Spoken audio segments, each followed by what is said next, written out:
জিলা কমিটিৰ পৰা আজি আপোনাৰ দৰ্শন কাৰ্য হৈ গ'ল। আমি জৰিমনা দিছোঁ আৰু দৰ্শনকাৰী পুলিচে কৰাইছে পুলিচ প্ৰশাসনে কৰাইছে কৰিবলৈ সক্ষম হৈছে আৰু যিকেইজন বাকী আছে তেখেতসকলক অজন্তি পেলা নাই তেওঁলোকক অজন্তি কৰাইছে কৰি দৃষ্টান্তমূলক শাস্তি দিবলৈ আমি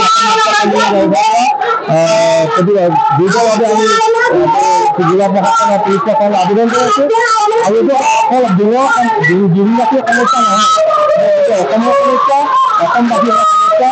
এটা নিৰ্দিষ্ট কিছুমান মানে বংগমূলীয় ব্যক্তিয়ে মুছলিম ব্যক্তিয়ে এই ধৰণৰ কাৰ্যকলাপ কৰা হৈছে।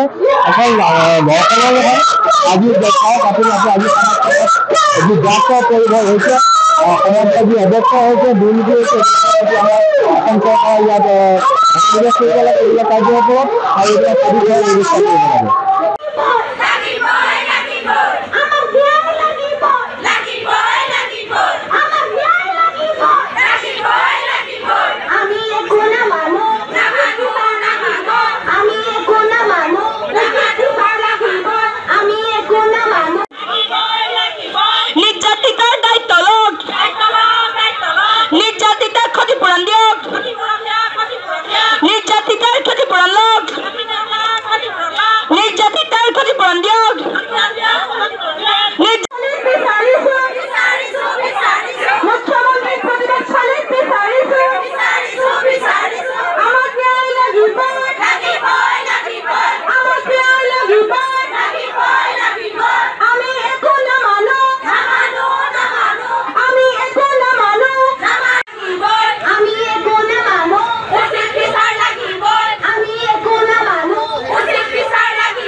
জিলা কমিটিৰ পৰা আজি আপোনাৰ দৰ্শন কাৰ্য হৈ গ'ল। আমি জৰিমনা দিছোঁ আৰু দৰ্শনকাৰী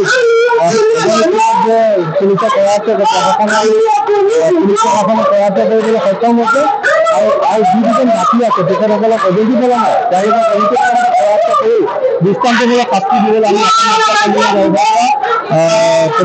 দ্ৰুতভাৱে আমি জিলা প্ৰশাসনৰ পুলিচ প্ৰশাসনে আবেদন কৰিছোঁ। আৰু এইটো অকল দিনবাসীৰ সমস্যা নহয়, অসমৰ সমস্যা, অসমবাসীৰ সমস্যা। এটা নিৰ্দিষ্ট কিছুমান মানে বংগমূলীয় ব্যক্তিয়ে মুছলিম ব্যক্তিয়ে এই ধৰণৰ কাৰ্যকলাপ কৰা হৈছে।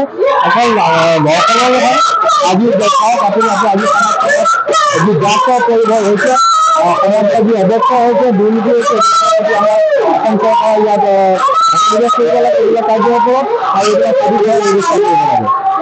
যিকোনো খবৰৰ বাবে যোগাযোগ কৰক 7099017330 অথবা 7099017990 নম্বৰত।